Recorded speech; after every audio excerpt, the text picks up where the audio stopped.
ibulong o di kaya sambitin mo lamang ito ng 7 beses upang ang partner mo ay lagi siyang sunod-sunuran sa lahat ng gusto mo o anuman ang gusto mo o sasabihin mo sa kanya. Hello mga guys, kumusta kayo? Panibagong araw, panibagong video na naman tayo. And sa araw na ito ay isa na namang video ang aking ituturo sa inyo na simpleng gabay o simpleng pamamaraan na makakatulong sa atin.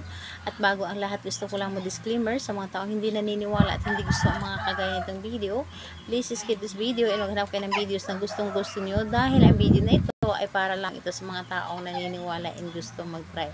Sa lahat po ng mga nagko-comment dito sa aking video dito sa loob ng aking channel, mag-ingat sa lahat ng mga nagre-reply sa inyo na dinadala kayo sa kanilang WhatsApp, Imo app upang makaiwas po tayo sa scam.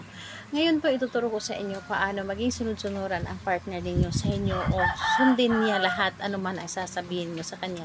Yung tipong ikaw lamang ang papakinggan niya, yung tipong hindi siya nakikinig sa ibang tao, hindi siya nakikinig sa mga sasabihin sa labas, kundi ikaw lamang at sa iyo lamang siya naniniwala. So, dito po, ang kailangan lamang natin dito ihanda is kandila lamang. So, kandilang puti, pwedeng pula, kahit anong klaseng kulay ng kandila, except lamang yung itim. Huwag tayong gumamit ng itim dahil yon ay para sa magiging, basta alam nyo na yon, magiging masama yung ating paggawa kapag itim po ang ating ginagamit. Hindi po maganda sa paggawa ng ritual ang itim. Pwede na lang na gusto natin gawan sila ng hindi maganda, kaya itim ang ating gagamitin. So, dito po ay gusto lamang natin na mapaayos o maging sunod-sunuran sila sa atin is puti or kahit anong klaseng kulay, pwede po. And ayun, syempre panindi. Yun lamang ang dapat nating ihanda. So, kapag ready na yung kandila, isunod mo i-ready ang inyong sarili. I-ready niyo yung sarili, kailangan i-claim mo sa inyong sarili na gustong-gusto mo itong gawin. Kailangan na handa ka at buo ang inyong loob sa paggawa nito at buo ang inyong paniniwala at tiwala. So, ayun po, kapag ready ka na at hindi ka nagdududa sa inyong gagawin, pwedeng-pwede mo na itong umpisan. So, ang gagawin mo lamang dito, sindihan mo lamang ito ang kandila. Sindihan mo lamang ito at kapag nasindihan mo na ito, titigan mo lamang ito ang apoy ng kandila. Ilagay mo sa iyong harapan, itirik mo sa iyong harapan at titigan mo lamang ito.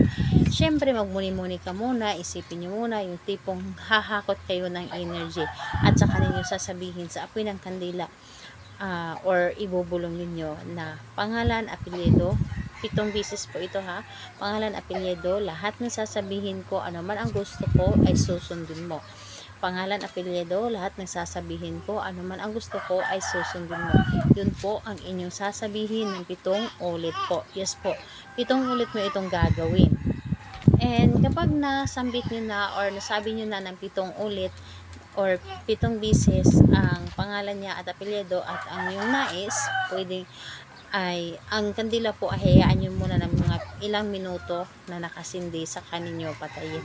And yung kandila po itago po ninyo sa lugar na kung saan matatago ninyo ito na pwede mo pa itong magamit sa ibang ritual na dapat nating gamitan ng kandila na gamit na. So, ayun po, gawin ito sa kahit anong araw at oras. Mas maganda na gawin ito sa gabi, yung tahimik na ang paligid. So, salamat po sa inyo. Bye bye everyone. God bless us all.